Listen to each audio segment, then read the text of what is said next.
Hey, how's it going? It's Ollie here. So, very warm welcome to today's video. And before we dive into the questions, I just wanted to celebrate a little win. So, in my new group, Ollie's Ecommerce Q&A group on Facebook, we've now hit 31 members. So, that's a big win. And I was looking at the numbers today and it made me think of something. Like, no matter where you are in your business, no matter what your goals are, you should always celebrate little wins. So my aim for this group, obviously, is to get it into the thousands of members. Right? Just like with my e-commerce Freedom Warriors group, which is now at almost 8,000 members. I want to grow this one so it's huge. But it's going to take a while to get there. So always celebrate the little wins along the way. Right, sooner or later, within a couple of days, this group will be at 100 members. We'll celebrate that. Then it'll be at 500, 1,000. We'll celebrate every single milestone. This just keeps you happy, keeps you engaged as you're growing your business, because usually the success that you want is a little bit far away, or it's going to take a while.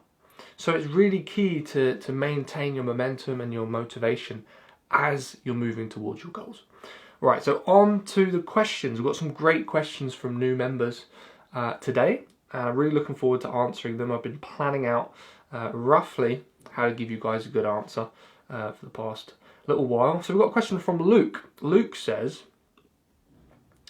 what's the best method for identifying products on Amazon with minimal competition? And this is a great question. Whenever we're looking for products on Amazon, obviously competition is a key thing we want to focus on. But before I dive in and actually tell you how to do that, it's important to remember that competition is only one of the things that we want to take into account when we're looking for a hot product, right? It's really important to remember that there are 4 elements on the Smash Hit Product Radar. So if you haven't done so already, definitely download my Smash Hit Product Radar PDF. It's in a pinned post at the top of the group. If you're watching this video outside the group, then click the link, join the group, and you'll be able to get this PDF. And it's totally free, by the way, and it's a training which explains an overview of what you're looking for when you want to find smash hit products on Amazon. What does it really mean for a product to be a good opportunity? One of these elements is competition, right? So we've got high demand, right? We want the product to sell and evidently sell, right? So people buy it. We want low competition, not too many other sellers competing. We want there to be low hassle, so it's not going to be a nightmare importing the product, and we want there to be a gap in the marketplace. So competition is a key part of this. The way to find products with little competition is, first of all, to put in a consistent amount of time every day when you're looking for products.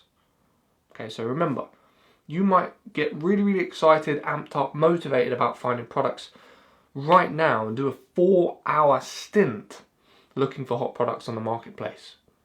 Now you could find some incredible opportunities right now and you spend 4 hours and it goes really well.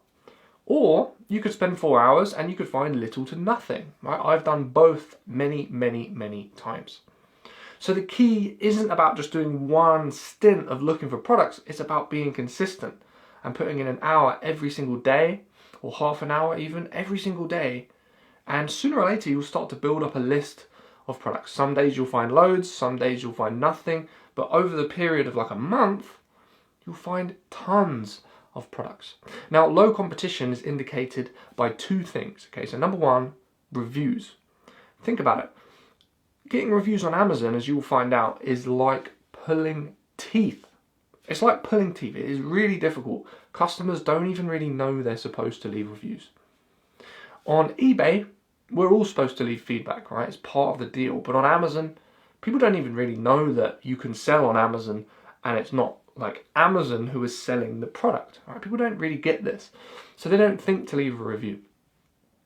So if someone's got 400 reviews on their product, they've probably had thousands of sales of that product. In other words, they're very well established.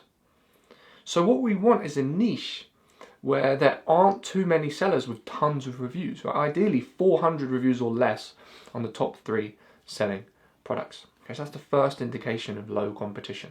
Hardly any reviews on the main products. If you see these niches where there's like 100 reviews on one of the products, 30 reviews on another product, and 10 reviews on another product. This is an untapped niche, and you can go in there and establish yourself while the niche is still young, right? And then you can be one of those sellers with 400 reviews. Customers go towards products with lots of reviews, right? It's social proof. So, you know, they feel comfortable that the product is going to be good quality when other people like it too. The second indicator of competition is brands. So if you go to a niche and, you know, there's loads of sellers in there, private label sellers, and then Nike are in there, and Adidas are in there, and you know, all these other big brands that everybody knows about are selling within a niche, it's going to be very hard to compete inside that niche, right? Because the huge companies are in there and people love these brands and gravitate towards these brands. You as an individual seller aren't going to be able to compete with those big brands. So you want to find niches where there aren't any of these brands, right? Now, one or two brands within a huge niche can be okay as long as you can do something very different. But if it's loads of brands, stay away from the niche. Okay, so if you look long enough, you'll find niches where there's low reviews, there's no brands, loads of room to compete within those niches. And as long as the niche meets the other three elements of the Smash Hit product radar, then it's going to be a good niche for you. So grab the PDF if you haven't done so already. If you want my criteria for all this stuff, then grab my handbook, which is also in the pinned post, and you can get started having a look for these niches. Great question, Luke. Let's have a look. So Madi says, I'm really interested in starting in this field, selling on Amazon, and I've watched a few different free trainings, but I'm still daunted at the prospect of where to begin.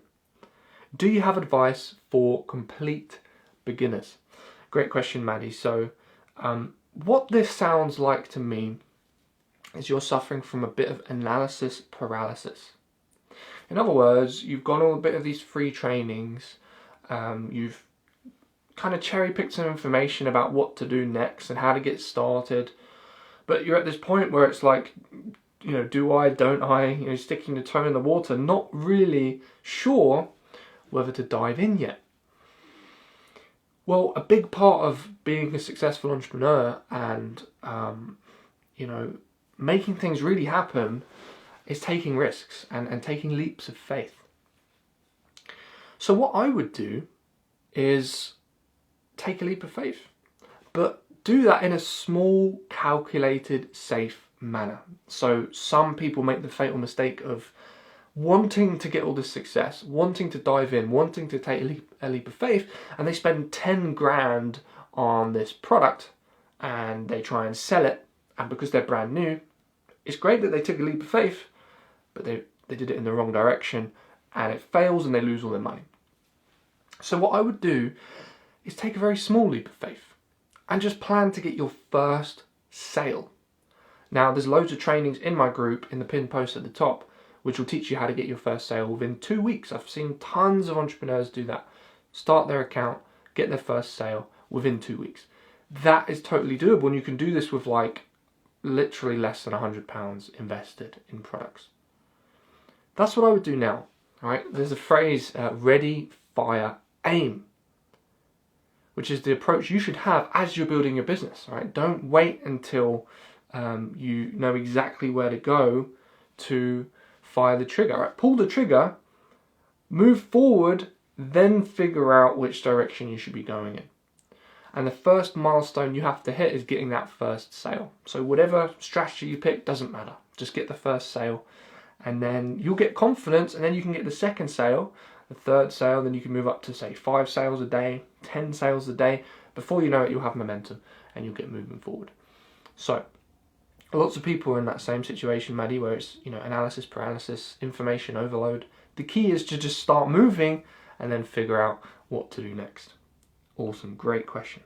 All right, so we've got 2 questions here about finding suppliers and importing products. So we've got one from Rocky who says, I need help matching good items to sell with reliable suppliers. And we also have another question from Samuel, who says, how do I import a test batch of my private label product with minimal costs possible? So I thought these are basically the same problem, these two questions, and I can give you both the same answer and it will apply. So this is the only way to successfully, profitably source a supplier for any product. This is the only way, and if you try and do it any other way, you're going to fail. Okay? 2 words. Deal flow. Deal flow. So what a lot of entrepreneurs do, and I did this at first as well, is they found a really hot product on Amazon that they want to sell, and they think, wow, this thing looks incredible, it's going to make me loads of money. I need to find a supplier to create and ship me this product. So they go to Alibaba, find the first product that looks like it's going to fit, right? Message the supplier, get a quote, and then if the supplier seems kind of sensible, kind of friendly, they get the product shipped over. I've done this before. How can you possibly know that you've got a good deal on your product, that you have a good supplier, that they can be reliable, if you've only contacted one supplier? If you contact one supplier, they could be the most expensive, most unreliable, nightmarish supplier in the whole of China. You won't know because you don't have deal flow. So what deal flow is, tons and tons and tons of deals, tons of offers from loads of different suppliers. Okay? Then you can get an average of what suppliers can offer, the price that you can expect to pay, and if you have, say, 5 to 10 quotes from suppliers, now you can see, well, this one's really expensive, this one's really cheap, this one's great communication, this one's terrible. And you can cherry pick the best supplier from all of the ones that you've contacted. That's the only way you can find the most reliable and the cheapest supplier. So when you're looking for a supplier for your product, don't just message 1 or 2 suppliers. When I work with my clients, one of the tasks I give to them is, okay, go ahead and contact 20 suppliers. 20. And I want you to bring me 5 quotes from those 20 suppliers. Okay, so not just here's the price on the listing, but this is exactly what you're going to pay for the shipping, for the product, of all the modifications you asked for, etc., etc., etc. This is the price, the concrete price that you will send to me via bank transfer, right? The actual money. Once you've got 5 suppliers to do that for you, I'll answer all your questions. Right, so I was actually speaking with a client a couple of weeks ago, and he was saying to me, Ollie, I've got to choose between 3 suppliers, and I'm really not sure which one to go for. I've had a look at the listings, I've had a look at the company, I've checked that they're a gold supplier and they look reliable, etc., etc., etc. And there's 3 companies, and I don't know which one's the best. And I said to the client, have you got quotes from these suppliers? Like, have you actually figured out how much they're going to charge? And he said, no, I've just been chatting with them and I've just been looking at the listings. Once you get solid quotes from your suppliers, the decision of who to go with becomes really obvious. Because you can see, well, this one, it's going to cost me £5 per unit. This one, it's going to cost me £8 per unit. This one looks better quality, even though it's cheaper. This one is more expensive and it's not good quality. Right? These things, it stands out like a sore thumb once you have the exact numbers. But you need numbers from a lot of suppliers to make a proper decision. So, deal flow, do the numbers, run them. Can you make profit? Pick the best supplier when you have all of that information. Great questions, guys. You're thinking along the right lines, and that's how you proceed profitably. I've got a question here from Mike, who says, how do you do product research without importing from China? So this is a big question, because I know Mike's situation. Mike's got a 6-figure business selling on Amazon, so he's doing well. He's been importing stuff from China, and when you have a few products on the go, your business becomes less about how do I find more products, and more about how do I actually manage logistically all of these imports, making sure my stock levels are okay, and all of this logistical stuff starts to become more time consuming and more energy consuming. So if you can source stuff locally, It's a lot easier because you don't need to organise shipments. It's cheaper to ship stuff, locally across land, and it can be a great way to make some cash, right, and increase your profits.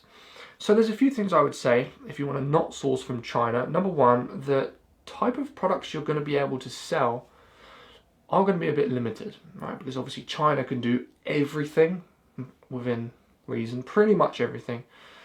Whereas if you want to source locally or from another country, not many other places have the manufacturing capability that China has, right? There's just so many factories in China. They have Alibaba and stuff like that. Two things can work really well.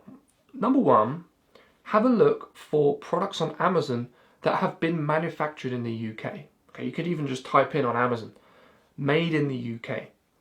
Or if you're in the US, type made in the US.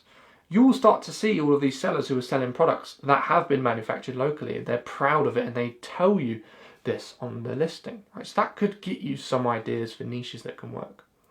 There are quite a few products that you can get manufactured locally. I've actually found a few suppliers for certain different products within the UK. They make the product, they supply the thing, and it's all done locally. It's a good idea to think about what are the type of things that the UK actually produces. Right? Maybe Google, have a look on Google. What products does the UK export? What do we create here and export or sell within the country? Once you understand those things, then it becomes much easier to find suppliers who can make these things for you. That's the first thing. Second thing that can work really well is wholesaling and bundling. So obviously when we're private labeling in China, we can get the manufacturer to customize the product, put the logo on, we can get them to change the mold and the size of the product or the shape and all that stuff, right? With wholesale, you can't do that. It's just a bundle of stuff that's already been made and you can just buy it for X amount of money, right? X amount per unit. So with selling on Amazon, the number one thing you have to do is differentiate from everyone else.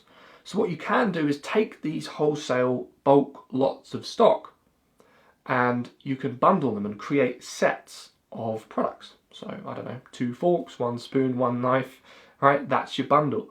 There's loads of different products together in a set.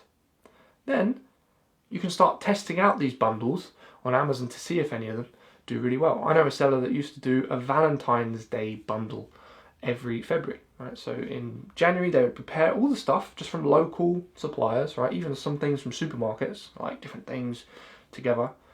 Like 14 or 15 products in a box. That was a Valentine's Day bundle. So when a guy is panicking, oh my god, what do I get my girlfriend? There's a Valentine's Day bundle, loads of things, really nicely thought out, little gifts. He presses a button, buys the thing, Valentine's Day is sorted. Okay, so think about problems you want to solve. Think about a bundle you can create.